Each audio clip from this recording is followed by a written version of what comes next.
Hey, Dice Rolls, Paul here, and I'll be your DM for a little while. Today, I want to continue my series on how to build a fantasy sandbox using the book by Rob Connolly. I'm using it to build out my own little world, the world of Kre'ash, and the Hex Crawl of Horror. If you think you need to watch the other videos before watching this one, I'll put a link to the playlist right here and in the description. Before I jump in, if this is your first time here, thanks for stopping by. If you enjoy a channel with eclectic videos such as DM tips, world building, reviews with an old school slant, then consider subscribing to this channel because that's exactly what you're going to get.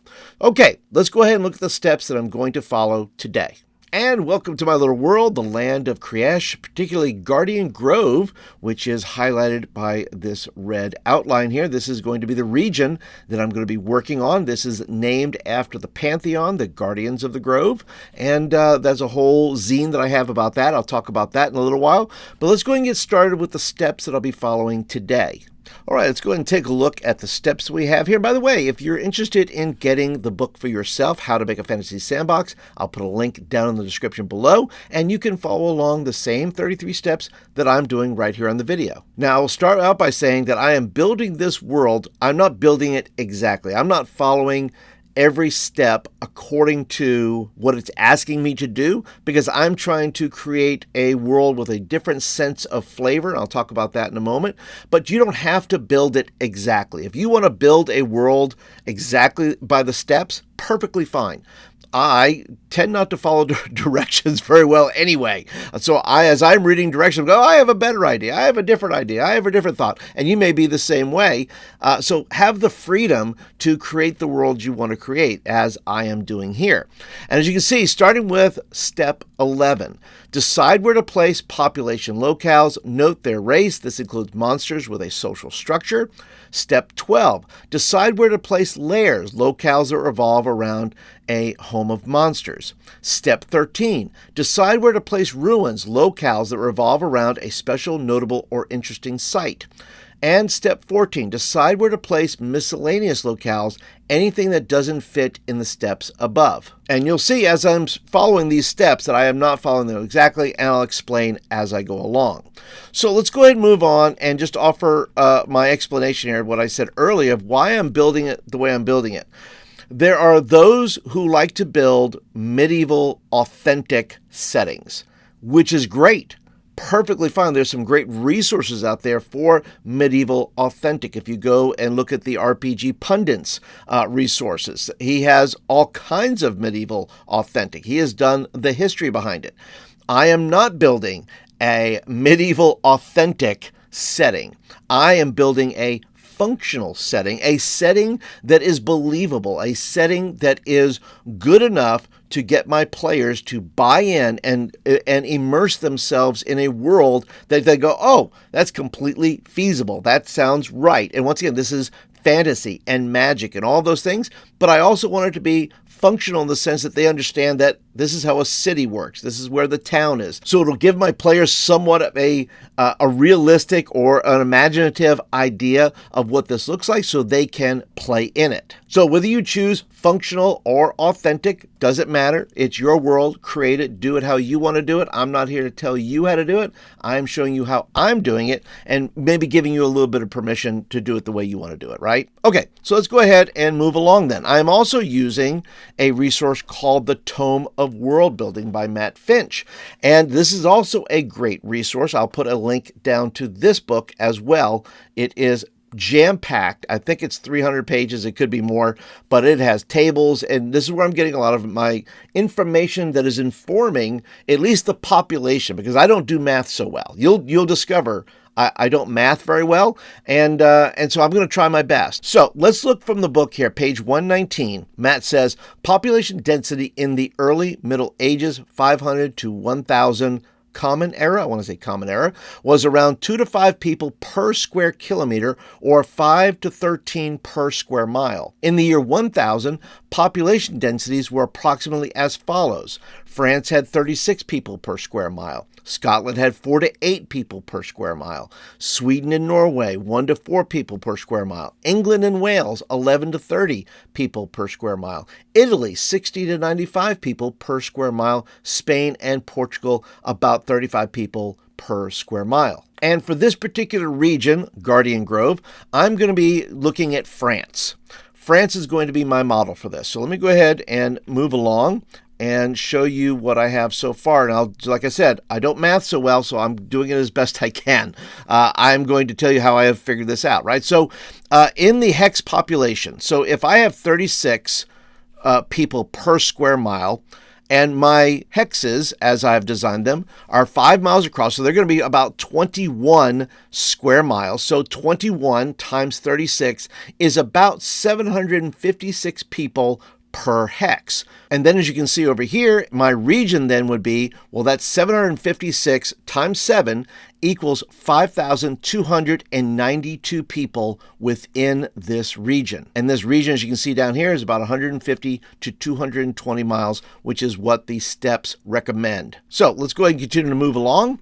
And we come to where I am now placing these locales. Now, naming the locales will come later. I believe that's step 15. But as you can see here, I have 1 city, I have 1 town, I have 3 villages, I have 5 hamlets, and I have an undetermined amount of locales. I'm not going to do all my locales. I want to do a little bit more homework and a little bit more research of what are some interesting things around the region, and so I'll get to that. So I think this is a fair amount in this region when you have players and their characters traveling and you give them kind of a glimpse within an area of what's over here, what's over there, traveling, to and fro. You've got to go get the thing over here. You got to go visit the NPC there. You got to go to the Lair over here. So I think this is a fair amount of locales within this region that will give my players lots to look at and lots to travel to. So as we move along, you'll see that I have given the populations to these locales.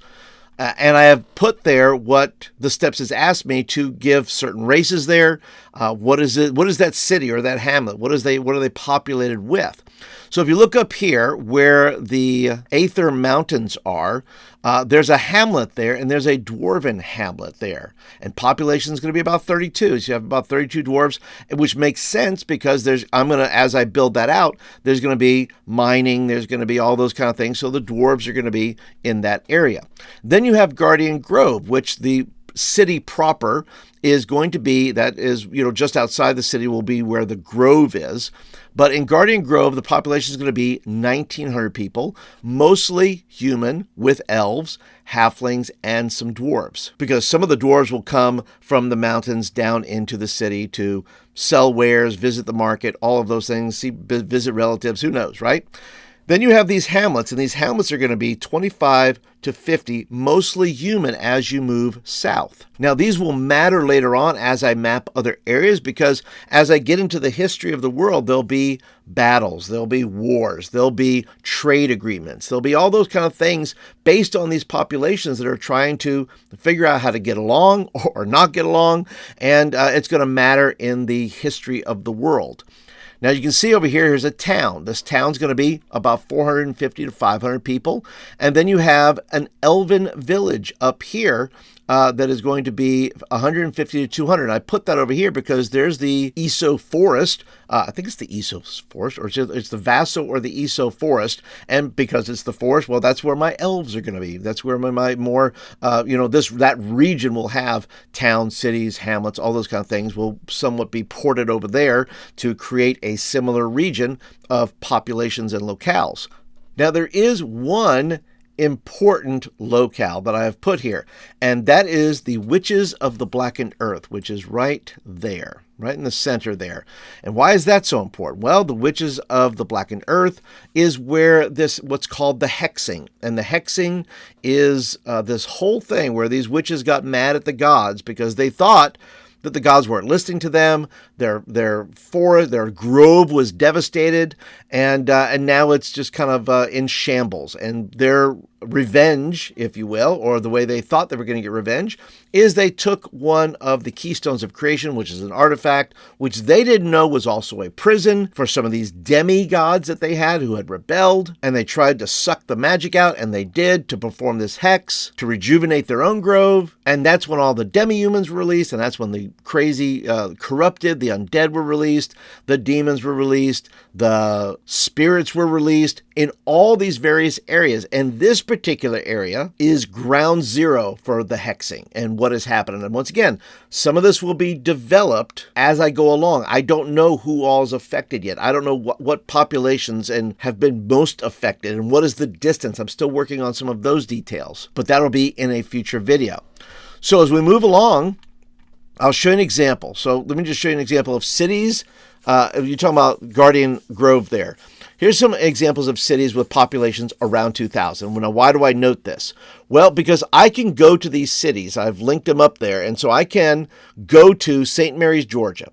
This city in the state of Georgia has a population of around 2,000 and is known for its historical significance and proximity to the Savannah River. So it gives you a very little blurb there, which is later on, I'm going to be asked to write a little blurb about these locations and about these things that I have on the map. The other thing I can do is I can always go to St. Mary's or Cushing, Oklahoma. The city in Oklahoma has a population around 2,000 and is known for its role in the oil industry and its small town charm. Or Newcastle, Delaware. This city in Delaware has a population around 2,000 and is known for its historic downtown area and proximity to the Delaware River. So I can always click on these and then go look at I can go to the Chamber of Commerce and see what kind of businesses they have. I can check their tax structure. I can look at these and get an idea of how do these cities function and what can I take from those and import into my cities or villages or towns or markets. And you can do the same with yours. All I did was Google and say, hey, give me some well-known towns that have a population of around 2,000 people. You could do your own state, something you're familiar with. So we move along into the monsters here. So in this particular area, the witches are the monsters. The witches are a faction within this world because they have done the horrible, terrible thing of releasing the hexing, which now has opened up Keystone of Creation. What they didn't know was that they were all connected. And there's about 12 of these all over Kre'ash. And when that one was weakened and the power was drained out, it weakened all the other ones. And so you had all these kind of pops of these keystones going off. And each one of them had a separate demigod that has now created a region that has what I call a territory. And it may be a territory of the corrupted. It may be a territory where it is ruled by spirits. It may be a territory where hell has broken open and now demons are running around all over the place. But in this particular area, there is an entity called Schism. And Schism basically is this divisive spirit, this corrupted entity of blight, and it brings the blight. And so it makes sense that they took that one because now they're in this grove, and then you're going to have things like these twig blights, anything with a blight dragon maybe could be there. And so I have not built out what the lair looks like for the witches, but I can tell you this, that all around where the witches are, the witches of the Blackened Earth, it's going to be hard. You're going to go through here. If your player characters are going in there, well, they're going to know that the hex bomb, as I call it, that went off has spread out, that everything, as they grow closer to that location, they're going to see more twig blights. They're going to see more evil trees and things like that are going to mess with them. And yes, there could be some corrupted around there. There could be some undead because right there could be cemeteries and graves and battlefields where the dead had risen and now they're running around doing things. And so now all these towns and hamlets understand this. They understand that something terrible has happened. And I will detail maybe some battles and what the cities have done and did they create these barricades and have they gotten things back in order to at least be able to be survivable? Or is everything just running amok? That has yet to be decided. But that gives you an idea of a locale the monsters that are there, and there can be others as well. So, when I started this in the first zine, which is the Hex Crawl of Horror, this is where it all started, where I just wanted to create a simple hex. I didn't want to look at a giant hex map. I wanted just a hex flower that I could roll some dice, put some things up there. I wasn't worried about authenticity. I wasn't worried about that. I was worried about functionality. Does this make sense for an adventure, a one-shot, maybe a 2 or 3, 4 session thing, or somewhere they go into and I can roll some things up and boom, that's what's happening. And as we move along here, you'll see there's the issue number 4, which is the Hex Crawl of Horror. And over here on the right, you can see here, this is the encounter table. And this encounter table, it's a D12. You can roll 1d12 and say, okay, well, what's in this particular hex here? Well, there's the spirit world is really active. There may be cultists.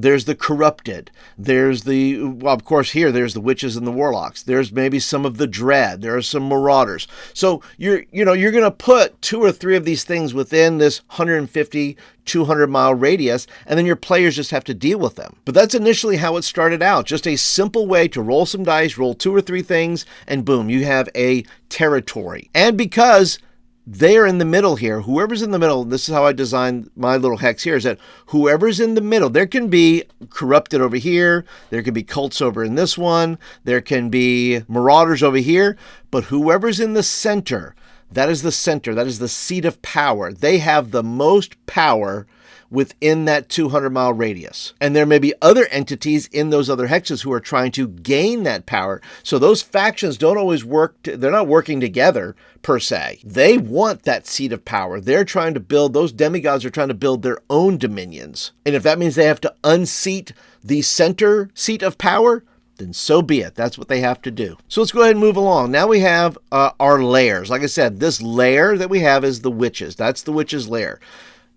And listen, you can go in there and there's several options you can have. You can say, we're going to go to the witch's lair and we're going to try to get back the keystone of creation, and we're going to try to capture the schism. We're going to try to recapture. We're going to put, that could be a whole adventure where you're trying to put the schism back in its prison, and you have to fight all this blight, you have to fight all this corruption, and you can make that a whole adventure throughout the entire region. So our goal is we're going to go throughout, and there's 12 adventures, more than that probably, but 12 adventures that'll last a month or 2 at a time, and say, hey, our goal is we're going to put all these demigods back in prison. But as you can see here, I also put, if you say, okay, well, Paul, what do I do? Well, here's the hexing location. So if you want to put 2 or 3 locations, maybe you have a camp, right? There's a camp of survivors. I have a whole zine on how to make your own survivor groups. Maybe there's a wizard tower.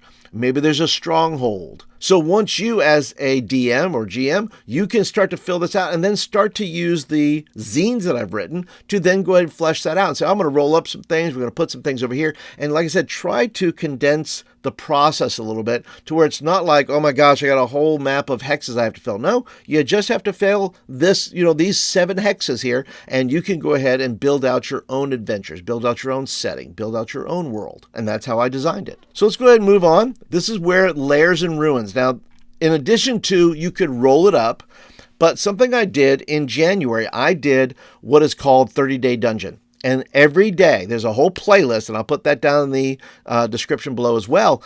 Every day, I mapped a different dungeon. I didn't take a long time. Each video is probably 10 minutes long.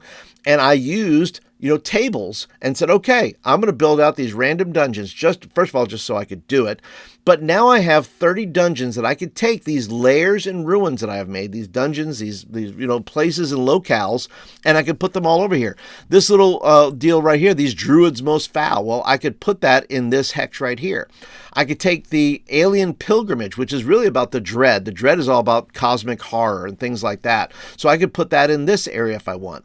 And then you have the lake over here. You have Lake Weave, and I could put these lizard men, smells like serpent spirits. I could put these lizard men over here by Lake Weave. And that's my plan going forward, is taking some of those dungeons and other places that I've built, ruins and other things, and said, okay, let's put those around in this region. Now I have some places for my players to go. And listen, if you are interested in this at all, this is the Hex Crawl bundle, And there are 6 issues in. There's the Hex Crawl of Horror, which is the initial one, which shows you all the basics of how I did what I did. Then you have the Witches of the Blackened Earth, which is a faction. You have the Corrupted in issue number 6, which is a faction. You have the Survivors, which is a faction. Then I also have the Guardians of Kre'ash right here. You can get that in there as well. And I have just finished. I've not printed it off, so I can't show you it, but I've just finished off the cults of Kre'ash. So these demigods now have followings. When these things blurted out of the universe here, they blurted into Kre'ash. Now they got followers. Now they got people who are trying to reset society, and now they're building these cults that follow these demon hordes, or these marauders, or these spirits, or the witches, whatever it may be. These cults have shown up, and they're trying to shift society in their direction so that the domain they serve, the faction they serve, the demigod they serve, can basically take over and have that seat of power within their region, and then expand that to other territories. So if this is of interest to you and you say, Paul, I am interested in this whole little world you're building out here, well, there'll be a link down below to the Hex Crawl bundle, and you can get it for yourself. All right, and that's steps 11 through 14. I hope that you guys enjoyed it. If you have questions, I'd love some questions. Leave your comments down below and your questions. Say, Paul, that's really cool, or what about this area, or what are you doing to do this?